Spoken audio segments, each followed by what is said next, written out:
So on the show today, I would like to talk a little bit about technical analysis. Technical analysis, I don't know what number episode we're on, but it's got to be in the 160s. We've covered a lot of stuff on the show. It's been a great pleasure of mine to be able to host it and have some cool guests on and communicate using this podcasting medium. I really get a kick out of this. I hope all you listeners out there do as well. And I sense that that's the case because we have more and more people listening to the podcast. But before I get too far off track here, of all the stuff that we've covered, I don't think we've ever talked about technical analysis. And I wanted to bring this up in today's episode because there seems to be a growing number of young people who are interested in investing because they're interested in technical analysis, or maybe their attraction to investing is focused on technical analysis. And it could be that they're watching like YouTube or TikTok videos or something like that, where the source of their information and where they're learning may not be that fundamentally sound. But at any rate, there seems to be an increase in interest in technical analysis recently over the last couple of years. So what the heck am I talking about, technical analysis? I'm talking about the charts. Moving averages, head and shoulders tops, head and shoulders bottoms, crosses. Technical analysis is the idea of making an investing or trading decision based on recent stock price movements, as opposed to fundamental analysis, where you make an investment decision based on the underlying fundamentals of that company.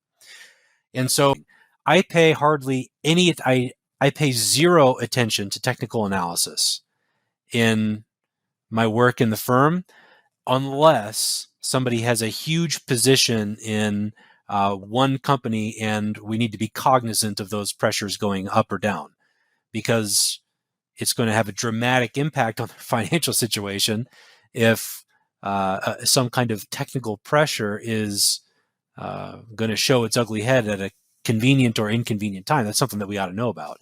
So I am somewhat versed in this, but I very, very rarely use it because that situation just doesn't come into our firm very frequently. While there is some merit to this, what I think is dangerous is choosing securities based on technical analysis only. Okay, so I gave the example. Somebody comes into our firm and they have a huge position in company stock. Well, we ought to pay attention to the charts, and we ought to understand the technical pressures that are relevant to that position, because we're probably going to want to trade out of it and diversify a little bit at some point. But that position already exists. That person already has those shares, and that's probably because they've worked at the corporation for a long time. Maybe they were paid in company stock. The issue I have is people coming into an investment portfolio. They have cash in their account. They're trying to decide what to buy. And they're making that decision first based on some kind of technical analysis. That is silly and stupid.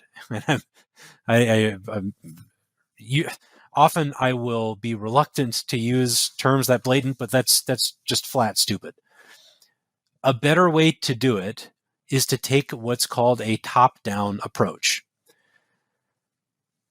On the fundamental side of investing, so we talked about technical analysis, the alternative is a more fundamental approach.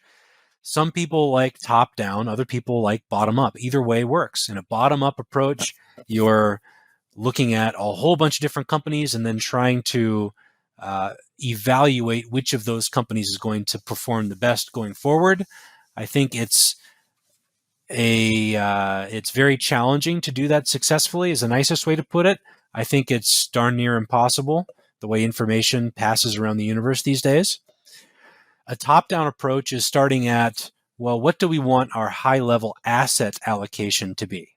So if we want 80% of our accounts in stocks, we want 15% in bonds, and we want 5% in other stuff like investment real estate. That's a top-down approach. And when people way smarter than me have studied this and tried to evaluate, well, is a bottom-up approach going to lead you to more investment success and better outcomes, or is a top-down approach better? for investors long term. What they found is that over 90% of the returns you're ever going to get in your portfolio are a direct result of your asset allocation.